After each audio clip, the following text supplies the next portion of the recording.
Car चालवताना तुम्ही engine उघडता का? नाही ना, तुम्ही फक्त त्याला स्टार्ट करतात आणि ड्राईव्ह करतात. बस याला जावामध्ये म्हणतात ॲब्स्ट्रॅक्शन. ॲब्स्ट्रॅक्शन म्हणजे कॉम्प्लेक्स गोष्टी हाईड करून फक्त एसेन्शियल डिटेल्स दाखवणं. जावामध्ये ॲब्स्ट्रॅक्शन दोन प्रकारे करता येतं. फर्स्ट इज ॲब्स्ट्रॅक्ट क्लास आणि सेकंड आहे इंटरफेस. यामुळे युजरला फक्त व्हॉट टू डू माहिती असतं, हाऊ टू डू माहीत असणं गरजेचं नसतं. चला एक एक्झाम्पल घेऊन याला समजूया.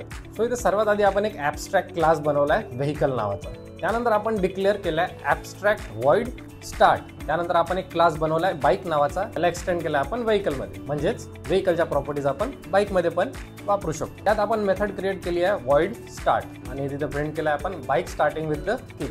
त्यानंतर आपण मेन क्लासमध्ये व्हेकल व्ही नावाचा एक ऑब्जेक्ट क्रिएट केलाय which is equals to new bike. त्यानंतर आपण लिहिलंय व्ही डॉट स्टार्ट. इथे व्हेकल क्लासमध्ये आपण फक्त स्टार्ट डिफाईन केलाय, इम्प्लिमेंटेशन नाही, कारण ती डिटेल्स आपल्याला नको आहे. बाईकने ती मेथड ओव्हरराईड करून ऍक्च्युअल काम केलं. म्हणजेच व्हॉट टू डू व्हेकल सांगतो आणि हाऊ टू डू हे बाईक ठरवतं. ॲब्स्ट्रॅक्शन म्हणजेच काम होतंय पण बॅकग्राऊंड मध्ये काय चाललंय ते जाणून घ्यायचं नाही. उद्या आपण शिकणार आहोत interface in Java. So miss करू नका.